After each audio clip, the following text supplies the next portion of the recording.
Sakto. Afternoon mga kasakto. So mga kasakto, update tayo sa ating tanim na ampalaya. Medyo malakas-lakas yung northwest monsoon ngayon. So yan. So grabe yung hampas ng hangin sa amihan. Pero God's blessing, protektahan tayo ni Madre de Agua. So yun ang purpose ng ating Madre de Agua, o yung ating wind catcher. Sa area na to, pansin ko talaga, estimate ko din sa ganitong mga buwan. So yung amihan is still nandun pa rin yung presensya. Kaya sinadya kong magtanim rito na, pero yung pinaka endpoint ng talungan ko yun is matamaan talaga. Pero at least doon lang na area yun, pansin nyo yan. Doon kasi nanggaling yung amihan, doon sa parte na yon, yung may tanim din na kawayan doon, yung ating katabing farm. So sinadya ko dyan sa baba nito, doon din ang ating talungan noon, o yung ating sitawan. So doon din tayo nagtanim. So pansin nyo, kahit anong lakas ni amihan, hindi tayo matamaan rito. Yan sa area na ito, medyo invulnerable yung dito. Pero yung sa taas natin, yun, yung litos na talungan doon, talagang tamaan siya kasi open siya doon. Sa area ko to, dito sinadya ko yung first batch na talong. Dito ko siya itinanim. Yan, may mga bunga na sa ilalim. Again, naka first harvest tayo nito nung first day pa lang. Nung 45 days pa lang niya, nakapag-harvest tayo ng isang harvestan. So 8 kilos yun. Yan, yung bunga nating talong. Ngayon, yung update ko is yung paano siya hindi matamaan ng hangin. So sinadya ko sa area na ito talaga, yan, pansin nyo, talagang subok na subok siya sa hangin na amihan lang. So yung amihan lang yung ating naisangga rito. Pero kung maghabagat na doon, pwede pa din siyang hindi matamaan kasi may tanim din na Madre Cacao doon. Sinadya talaga natin sa area natin na yung mga tanim na kahoy. Kaso lang doon sa pinaka endpoint nito, yan, hindi ko nataniman. Lagyan ko kayo doon. So yan, so masyadong open dyan, tamaan talaga ng hangin. Pero dito sa tinatayuan ko dito, hindi matamaan ng hangin. So yan, itong talungan. Stress yung matamaan talaga ng hangin, kasakto. So yan. So hindi talaga pantay yung tubo niya, unlike dito sa hindi natamaan ng hangin, talagang malulusog.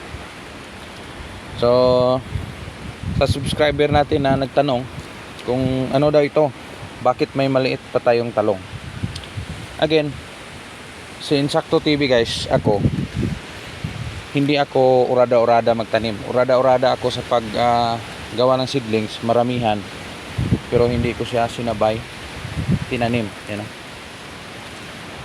Rason bakit ang ginawa ko na hindi ko siya sinabay, yon, ang kasama niya naharbisa na, pero yung iba nasa nursery pa nila, hindi ko pa na-transplant.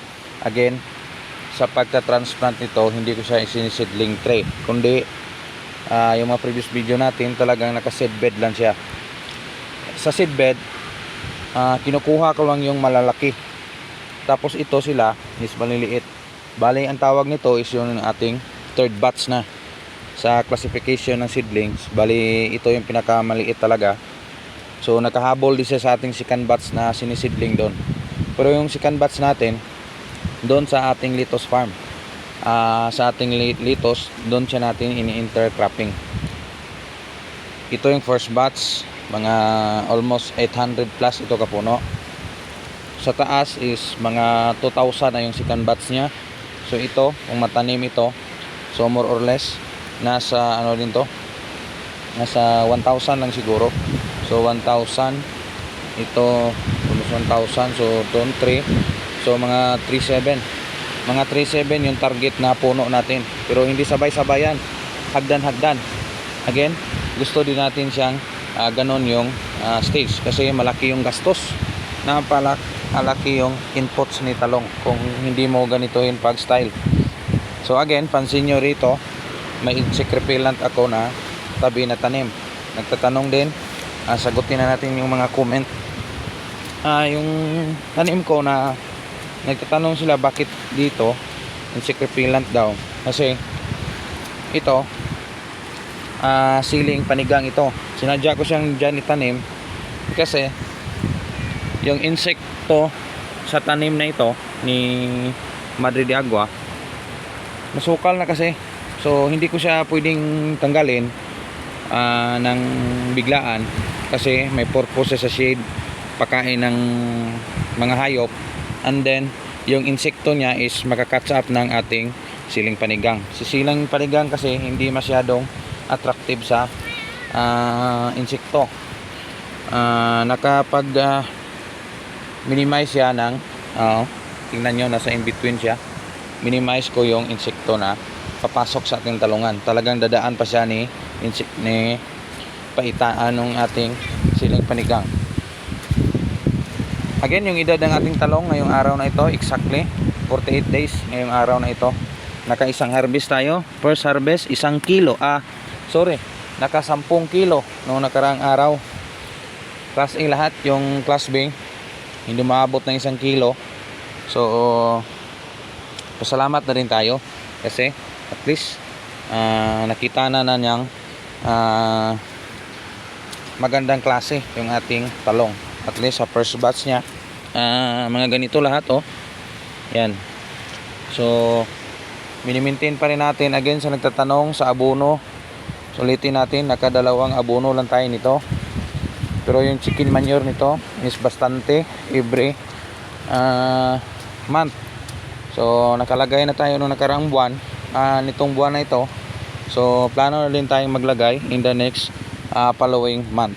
So naka-ready na yung ating chicken manure, yan sa gitna na yan. So insigidas mag-operation sa farm, biglaan lang, buksan lang yan. So naka-sealed yan, hindi yan mabasa kahit anong tulo ng ulan. So automatic maka-operation na tayo sa farm. So yan lang muna, konting update dito sa ating area, Canlaon City, Negros Oriental. Sana kung bulaklak ka man, magpatuloy ka, bibigay ka ng magandang bunga tulad ng nakikita natin ngayon. Kung gaano kalakas yung bunga, gaano karami yung bulaklak, sana yung bunga ganon din ka ganda. Salamat, Insakto TV.